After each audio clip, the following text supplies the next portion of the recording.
இன்னைக்கு நம்ம பார்க்கக்கூடிய தலைப்பு ஐயப்பனோட வரலாறு. மகிஷாசூரன் அப்படின்ற அரக்கன் கடுமையா தவம் இருந்து தன்னை யாருமே அழிக்கக்கூடாது அப்படின்ற வரத்த பெற்றான். முப்பெரும் தேவியர் சண்டிகா தேவி அவதாரம் எடுத்து மகிஷாசூரனை வதம் செஞ்சாங்க.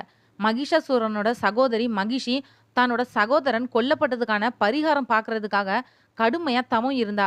ஒரு ஆணுக்கும் இன்னொரு ஆணுக்கும் பிறக்கக்கூடிய குழந்தையால தான் தனக்கு அழிவு வரணும் அப்படின்ற வரத்தையும் பெற்றா. மகிஷிய அழிக்கிறதுக்காக ஐயப்ப அவதாரத்தை சிவபெருமான் உண்டாக்குனாரு.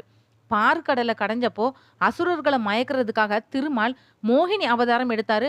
அவரோட அழகை கண்டு பரவசம் அடைஞ்சார் சிவபெருமான். இதனால சிவ விஷ்ணுவோட ஆற்றல் கொண்ட தர்ம சாஸ்தா அவதரிச்சாரு.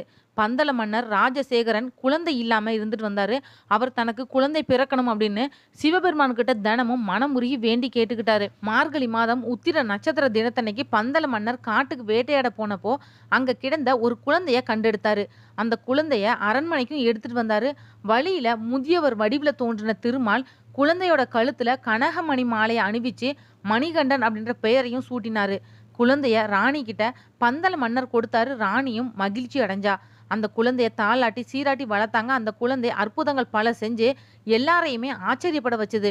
குருகுலத்துல சேர்க்கப்பட்ட மணிகண்டன் எல்லா கலைகள்லையும் தேர்ச்சி பெற்றான்.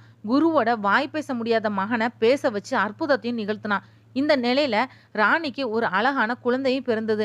அந்த குழந்தைக்கு ராஜராஜன் அப்படின்னு பேர் சூட்டினாங்க. இருந்தாலும் பந்தல ராஜா தன்னோட முதல் மகனான மணிகண்டனுக்கே பட்டம் சூட்டணும்னு விரும்பினாரு. இத மந்திரி ஒருத்தர் விரும்பல. ராணியோட மனசை மாற்றி மணிகண்டனை விரட்டுறதுக்காக முடிவு செஞ்சாங்க. மந்திரியோட திட்டப்படி ராணி தலைவலி வந்தது மாதிரி நடிச்சா. புலிப்பால் கொண்டு வந்தாதான் ராணியோட தலைவலியை சரிப்படுத்த முடியும் அப்படின்னு மருத்துவர்களை அந்த மந்திரி சொல்ல வச்சான்.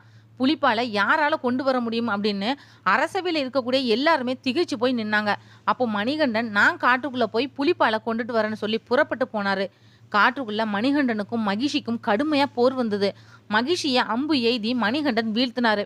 தன்னை வீழ்த்தினது ஆணுக்கும் ஆணுக்கும் பிறந்த ஒருவன் அப்படின்றத உணர்ந்த மகிஷி மறு உருவம் பெற்று எழுந்தா.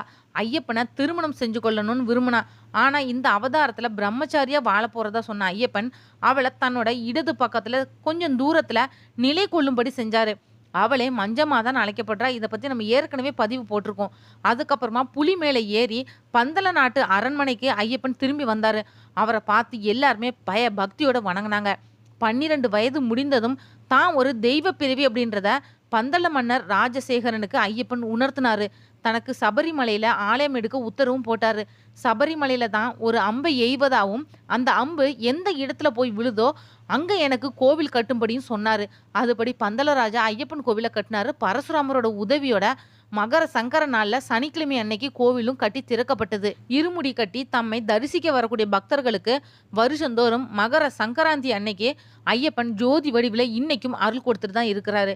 இந்த வீடியோ உங்களுக்கு பிடிச்சிருந்தா மற்றவங்களுக்கு ஷேர் பண்ணி விடுங்க. நாளைக்கு ஐயப்பன் பற்றின இன்னொரு தகவல் உங்களை சந்திக்கிறேன். நன்றி.